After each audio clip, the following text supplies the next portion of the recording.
Hello guys, welcome back to knowledge Guruji officer. तो ये CG board की कक्षा 12वीं की हिंदी जो असाइनमेंट है अक्टूबर माह की, वो आ चुकी है और सारे आंसर्स आपको हम अपने चैनल में देने वाले हैं और बहुत से आंसर्स आ चुके हैं हमारे चैनल में। तो आप जाके वीडियोज़ में चेक करिए और आप लोगों के लिए व्हाट्सएप ग्रुप बना दिया है जहाँ पर सारे इंपॉर्टेंट क्वेश्चन PDF सारे आपको वहाँ पर मिल जाएंगे, जिसके लिंक आपको कहीं कमेंट बॉक्स में मिल जाएगा। तो ज़्यादा देर ना करते हुए चलिए शुरुआत करते हैं। और यहाँ पे पहला प्रश्न है जो पूछा गया आप लोगों से कि जूझ कहानी में पिता को मनाने के लिए लेखक की माँ द्वारा दत्ताजी राव की सहायता से एक चाल चली गई है। क्या ऐसा उचित करना था? यदि हाँ तो क्यों? तो यहाँ पे आप इसके आंसर देख सकते हो। लेखक पाठशाला जाने के लिए तड़पता है। उसके पिता ने उसे स्कूल जाने से रोक दिया है। पिता को मनाने में लेखक और उसकी माँ सफल नहीं हो पाते हैं। गांव के सबसे अधिक प्रभावशाली व्यक्ति दत्ताजी राव अंतिम उपाय थे। लेखक और उसकी माँ उनके पास जाते हैं। उनसे दबाव डलवाने के लिए उन्हें एक झूठ का सहारा लेना पड़ता है। इसके बाद दत्ताजी राव के कहने पर लेखक के पिता उसको पढ़ाने के लिए तैयार हो जाते हैं। लेखक पाठशाला जाना शुरू कर देता है। वहाँ दूसरे लड़कों से दोस्ती हो जाती है। वह पढ़ने के लिए हर तरह का प्रयास करता है। मराठी के एक अच्छे अध्यापक के प्रभाव में वह कविता भी रचने लगता है। तो इसके आंसर्स बड़े हैं, लेकिन आंसर्स आप पूरे लिखोगे तो पूरे मार्क्स मिलेंगे और हर एक जो असाइनमेंट के आंसर्स है उसमें हम गारंटी देते हैं कि आपको पूरे मार्क्स हम दिलवाएंगे। तो आपको टेंशन नहीं लेना, बस अच्छे राइटिंग में असाइनमेंट के आंसर्स लिखने हैं। तो यहाँ पे इसके आंसर्स आप देख सकते हो कि यहाँ पे है इसके आंसर्स। तो आप इसे स्टॉप करके रोक कर लिख सकते हो आराम से। तो अब आगे चलते हैं जहाँ पे आप देख सकते हो इसके आंसर्स।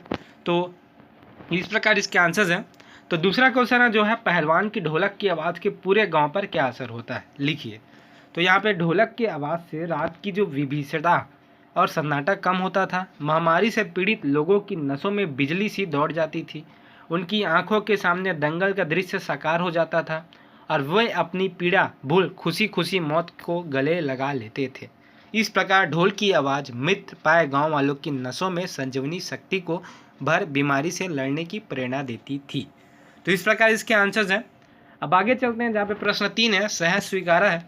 कविता किसको और क्यों स्वीकारने की प्रेरणा देती है? तो यहाँ पे आप देख सकते हो, मुक्ति बोध की यह कविता अपनी सुख दुख की अनुभूतियों, गर्बीली गरीबी प्रौढ़ विचार, व्यक्तिगत दृढ़ता, जीवन के खट्टे मीठे अनुभव, प्रेमिका का प्रेम व नूतन भावनाओं के वैभव को सहज स्वीकार करने की प्रेरणा देती है। इससे व्यक्ति का जीवन सहज होता है, वह स्वयं को प्रिय से जुड़ा हुआ पाता है। तो इस प्रकार इसके आंसर्स हैं। अब प्रश्न 4 में चलते हैं जहाँ पे आपको एक निम्नलिखित गद्यांश को पढ़कर आपको उत्तर देना है। तो हम ज़्यादा देर ना करते हुए सीधे उत्तर की ओर चलेंगे। तो सारे ही उत्तर के आंसर्स आपको यहाँ पर दिए जाएंगे। तो आपको कुछ नहीं करना, बस हमारे साथ बने रहना है। चैनल को सब्सक्राइब नहीं किया तो चैनल को सब्सक्राइब कर लेना है। तो यहाँ पे जो प्रश्न कहा, जहाँ पे पूछा गया कस्टम वालों की किताब पर क्या लिखा था, तो यहाँ पे आप अपने सेंटेंस में लिखिएगा। आंसर तो हमने लिखा है, कस्टम वाले की किताब में अंग्रेजी के कुछ धुंधले शब्द थे। तो यहाँ पे देख सकते हो, शम्सुल इस्लाम की तरफ से सुनील दास गुप्त को प्यार से सान। तो ये आप लिखिएगा कि ये लिखा हुआ था धुंधले अंग्रेजी शब्द में। तो इस प्रकार इसके आंसर्स हैं। और अब आगे चलते हैं जहाँ पे आप देखें कि दूसरा पूछा गया, कस्टम वाला कहाँ का था, वह भारत कब आया था। तो जो कस्टम वाला था वो ढाका का था। और वो जब भारत कब आया था, जब भारत में डिवीज़न हुआ था, जैसे आप यहाँ पे देख पा रहे हैं, जब डिवीज़न हुआ था तभी आए। तो जब भारत में डिवीज़न हुआ था तब ये जो कस्टम वाले जो थे वो आए थे। और गा है, कस्टम वाले को यह किताब किसने और कब दी थी? तो कस्टम वाले को जो यह किताब है वो शम्सुल इस्लाम, ये जो नामक है, इसने दी थी। और कब दी थी? जब उनका सालगिरह था। तो यहाँ पे हमने शमसुलेमान लिख दिया, सालगिरह लिख दिया। तो आपको लिख लेना है, कस्टम वालों को यह किताब शम्सुल इस्लाम द्वारा दिया गया था और यह उनके सालगिरह पर दिया गया था। तो इस प्रकार इसके आंसर्स लिख लेने हैं। प्रश्न 5 में चलते हैं जहाँ पे पूछा गया, कहानी लेखन में चरित्र चित्रण की भूमिका होती है, लिखिए। तो यहाँ पे देख सकते हैं आप, प्रत्येक कहानी में कुछ पात्र होते हैं जो कथानक के संजीव संचालक होते हैं। इनमें एक और कथानायक में का आरंभ, विकास और अंत होता है, तो दूसरी ओर हम कहानी में इनमें आत्मीयता प्राप्त करते हैं। कहानी में मुख्य रूप से 2 प्रकार के पात्र होते हैं।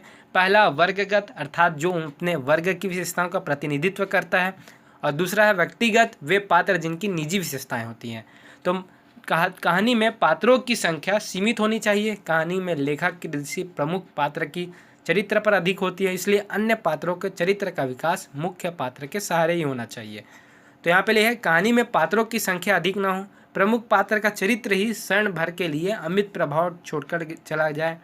जो भी पात्र कहानी में आते हैं उनके व्यक्तित्व को पूरी गरिमा के साथ प्रस्तुत किया जाना चाहिए तथा उनकी भावनाओं को पूरी तरह अभिव्यक्ति मिलनी चाहिए। तो इस प्रकार जो आंसर्स हैं वो आपके कंप्लीट होते हैं। होप करता हूँ जो वीडियो है पसंद आई होगी तो लाइक करना, कमेंट करना, शेयर करना और कमेंट में बताना आपको और कौन से आंसर्स चाहिए, और चैनल को सब्सक्राइब करना बिल्कुल मत भूलना। तो चलिए हम चलते हैं।